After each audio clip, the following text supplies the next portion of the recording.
In a world where holidays are synonymous with family gatherings, where images of togetherness during Christmas and Thanksgiving feel like moral obligations, and where spending a holiday alone is considered either tragic circumstance or personal failure, there exists a substantial and quietly growing population of people who actively prefer to spend holidays alone. Not because they have no family, not because they couldn't find invitations, but because the idea of a holiday spent in solitude on their own terms, without the exhausting performance of enforced festivity, feels not like deprivation, but like profound relief. They watch the social media cascade of family photos and holiday gatherings, they observe the frantic travel and forced cheerfulness, and they feel absolutely nothing except quiet gratitude that they've opted out of a ritual that has always felt more like obligation than celebration. If you're watching this right now, you're either one of these people feeling desperately validated, or you're someone for whom holidays without family feel incomprehensible. But here's the raw truth nobody wants to acknowledge. Individuals who prefer spending holidays alone aren't lonely, antisocial, or damaged. They represent a specific psychological profile that reveals how certain minds process social energy, authentic rest, family dynamics, and what constitutes restorative time in ways that fundamentally contradict everything our culture teaches about connection and belonging. Stay with me, because what I'm about to reveal will completely shatter how you understand solitude and connection during what are supposedly the most important times for human bonding. And you might discover uncomfortable truths about whether your own holiday traditions actually nourish you or whether they're elaborate performances you've never questioned. Let me ask you something that might feel offensive. How much of what we call holiday joy is actually genuine nourishment versus exhausting emotional labor, forced cheerfulness, navigation of difficult family dynamics, and performance of happiness we're told we should feel? If you love holiday gatherings, have you honestly asked yourself whether you leave them feeling energized or depleted, overstimulated, emotionally drained, and secretly relieved when they're over? These questions sit at the core of understanding why some people don't just tolerate, but actively crave solitary holidays. To understand why some people actively prefer spending holidays alone, we first need to recognize the crushing cultural weight that surrounds holiday togetherness. This isn't gentle encouragement. This is comprehensive social programming that positions holiday gathering as moral imperative. From childhood, we're bombarded with messages that holidays are about togetherness. Every movie, advertisement, song reinforces that spending holidays with family is what good, happy, healthy people do. The person who spends holidays alone is either the tragic figure who has nobody, the Scrooge who needs redemption, or the workaholic who's lost their way.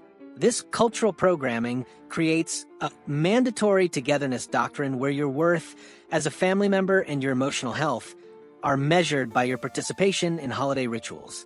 If you skip Thanksgiving, you're not making a personal choice, you're betraying family, rejecting love, demonstrating emotional problems. The pressure comes from everywhere. Family members frame holiday attendance as something you owe them. Friends express concern, trying to rescue you from what they assume is unwanted isolation. Coworkers share pitying looks. Society treats solitary holidays as failure state that must be fixed. The messaging is relentless and packaged as love and care. People aren't trying to control you, they're trying to save you from loneliness, trying to show you that you matter. How can you reject that without seeming damaged? But here's the raw truth that makes holiday lovers uncomfortable. For many people, holiday gatherings aren't joyful, nourishing experiences. They're exhausting emotional minefields, forced proximity with difficult family members, sensory overwhelm, emotional labor of managing others' feelings, keeping peace, being cheerful on command, navigating old wounds and family dynamics. For many, holidays aren't rest, they're the most depleting time of year.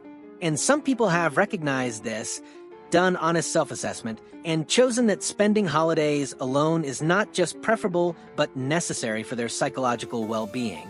This clarity emerges from 5 distinct psychological traits. People who prefer solitary holidays possess deep introversion combined with acute awareness of their energy regulation needs. Introversion isn't about being shy or disliking people. It's about how your nervous system processes stimulation and where you get energy. For introverts, social interaction, especially in large groups in high-stimulation environments requiring sustained performance, is fundamentally depleting. It costs energy. The only way to recharge is through substantial solitude in low-stimulation environments. Now think about what holidays demand. Days of extended social interaction with multiple people in chaotic, loud environments, constant conversation, pressure to be cheerful and grateful, navigation of complex dynamics, sensory overload. For deep introverts, this isn't tiring, it's neurologically devastating. They leave holiday gatherings not feeling connected but absolutely annihilated, needing days to recover baseline functioning. People who prefer solitary holidays have recognized this pattern with unusual clarity. They've observed that after gatherings, they're depleted, irritable, emotionally fragile, desperate for silence. They've realized that what's supposed to be restorative is actually the most demanding experience all year, and they've made the radical choice to honor their actual needs. Spending holidays alone isn't deprivation, it's essential restoration. The gift of days in their natural low-stimulation state with complete autonomy over time and energy. Research consistently shows introverts require significantly more solitary recovery time, especially after high-stimulation events, and forcing sustained social interaction without recovery leads to anxiety, depression, and burnout. The second trait, and this gets uncomfortable, is having family dynamics that are difficult, toxic, or simply not nourishing combined with strong boundaries. Here's a truth holiday mythology refuses to acknowledge. Not all families are safe or worth spending time with. Some families are actively harmful, filled with abuse, addiction, toxicity, or people who don't like each other but are bound by blood and expectation.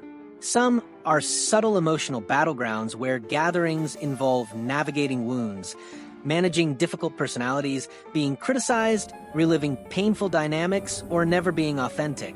People who prefer solitary holidays have often recognized that their family gatherings are psychologically damaging. Maybe there's a critical parent, unresolved trauma, addiction, values conflicts, or they must play a suffocating role. Whatever the dynamics, they've assessed honestly that spending time with family costs more than it gives, that they leave feeling worse, and protecting themselves matters more than fulfilling obligations. This takes extraordinary strength because it defies culture's narrative that family comes first, that you owe them your presence regardless of treatment. People who choose solitary holidays have developed exceptionally strong boundaries. They've learned their psychological health matters more than others' expectations, that they're not required to sacrifice themselves, that choosing self-preservation isn't selfish, it's survival. The third trait is deep discomfort with performative festivity combined with high need for authentic emotional experience. Holidays demand enormous emotional performance. You're expected to be joyful, grateful, enthusiastic, engaged regardless of what you actually feel. You smile through uncomfortable conversations, express delight at unwanted gifts, participate in traditions that feel meaningless, pretend relationships are closer than they are. You perform the role of happy family member, whether that reflects reality or not. For people who prefer solitary holidays, this performance feels psychologically violating. They have low tolerance for emotional inauthenticity and high need to honor what they genuinely feel rather than what they're supposed to feel. When they're genuinely sad, stressed, or simply neutral about the holiday, having to perform joy feels exhausting and false. They'd rather spend the day acknowledging their actual emotional state, engaging in activities that genuinely restore them, than putting on elaborate performance that leaves them feeling more disconnected from themselves. This connects to broader authenticity orientation. These are often people who resist emotional labor, generally, who won't pretend enthusiasm they don't feel, who value genuine connection over polite performance. Research on emotional labor shows that sustained performance of unfelt emotions is psychologically depleting and associated with burnout and decreased well-being. The fourth trait is having developed alternative frameworks for what holidays mean that don't require family gathering. For most people, holidays are about family connection, tradition, belonging. But people who prefer solitude have found different meanings. Maybe holidays are opportunity for deep rest and solitude that their busy lives rarely allow. Maybe they're time for creative work, spiritual practice, connecting with nature, or simply being without agenda. Maybe the meaning comes from exercising radical autonomy over their time rather than surrendering to others' expectations. They don't need family gathering to make holidays feel significant. They've constructed personal rituals and meanings that serve them better than traditional gatherings ever did. This isn't about being disconnected from meaning. It's about finding meaning through different channels that align with their values and needs. They might feel more spiritually connected sitting alone in nature on Christmas morning than sitting through tense family dinner. They might find more gratitude in quiet reflection than in performative Thanksgiving speeches. Psychological research on meaning-making shows people construct significance through diverse mechanisms, and family gathering, while powerful for many, is far from the only source of holiday meaning available. The fifth trait is exceptional self-knowledge combined with permission to make unconventional choices despite social cost.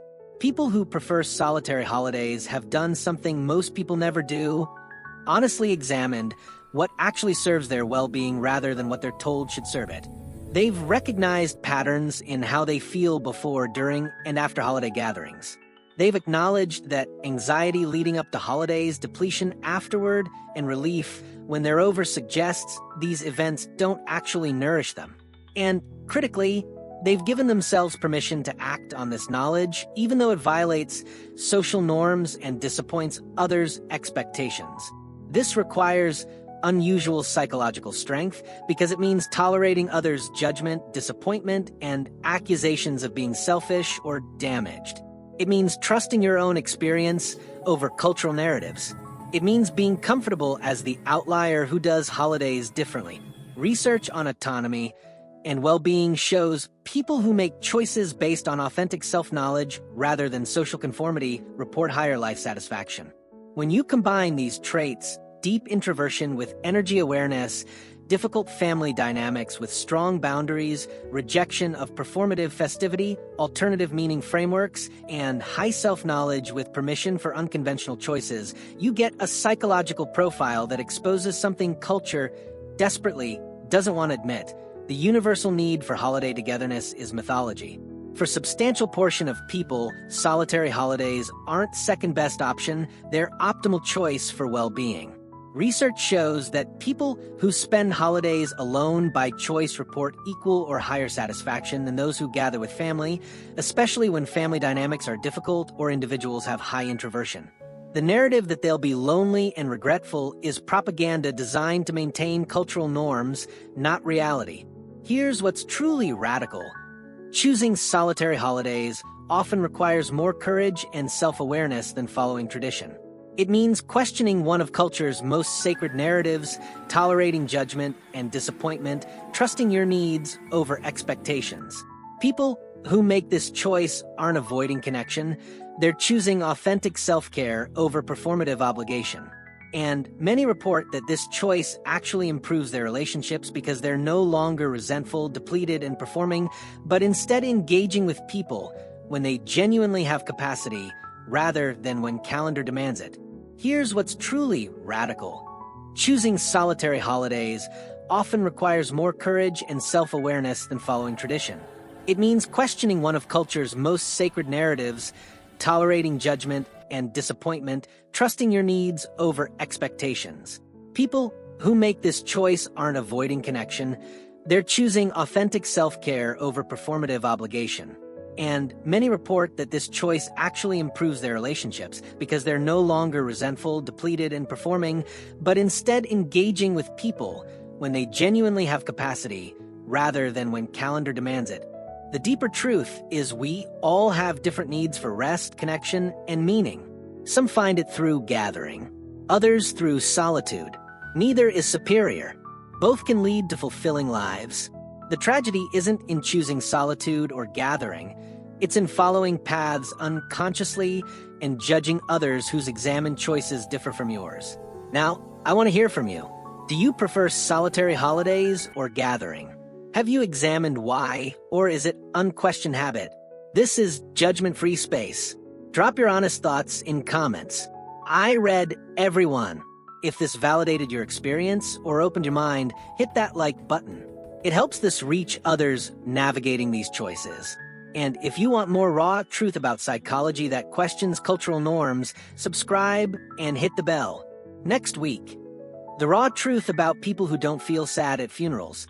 The insights will challenge everything you think about grief and emotional authenticity. Remember, there's no single correct way to spend holidays meaningfully, whether you're surrounded by family or blissfully alone. What matters is that it's consciously chosen and genuinely serves you. That's the only tradition worth keeping.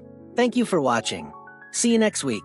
And whether you're planning elaborate gatherings or protecting your solitude, I hope you're honoring what actually restores you rather than what you're told should. That's the only celebration that matters.